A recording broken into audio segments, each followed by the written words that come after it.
Oh, hey. Your body is defended by a tiny army of cells that identify, attack, and adapt to invaders marauding your body on a daily basis. Today, we're going to introduce you to the lymphatic system and the adaptive immune response.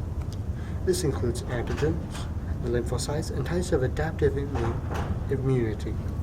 The lymphocytes are the main warriors and arms dealers of your tiny little army. But first, they require intensive training in the thymus and bone marrow to be able to identify self, the antigens that your body presents naturally, and non-self, the antigens presented by foreign invaders. Before these cells work, B lymphocytes must find antigens, though antigen-presenting cells must activate T lymphocytes by engulfing the invaders, presenting their antigens, and releasing chemicals to call in the cavalry. In antibody-mediated responses, B cells are activated by antigens directly, and these activated B cells go through a process called clonal selection to form a lot of plasma cells and a few memory B cells.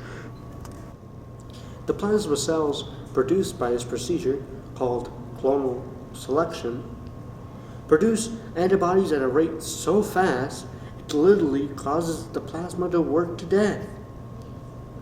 These cells that do not form into plasma cells become memory B cells that remember the antigen and allow you to fight them, the same antigen, later on. The most important part of the antibody-mediated response is the antibody itself. The antibodies are also called immunoglobulins or IgGs. The antibodies change how the antigens work by slowing or stopping their function completely or destroying the antigen outright.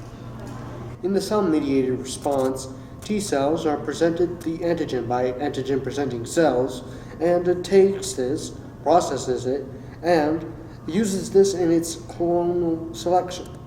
This selection may produce one of many cells.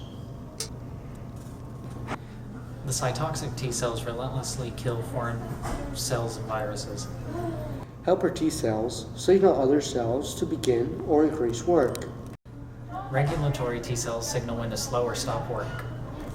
And memory cells, as with B lymphocytes, help remember the enemies encountered.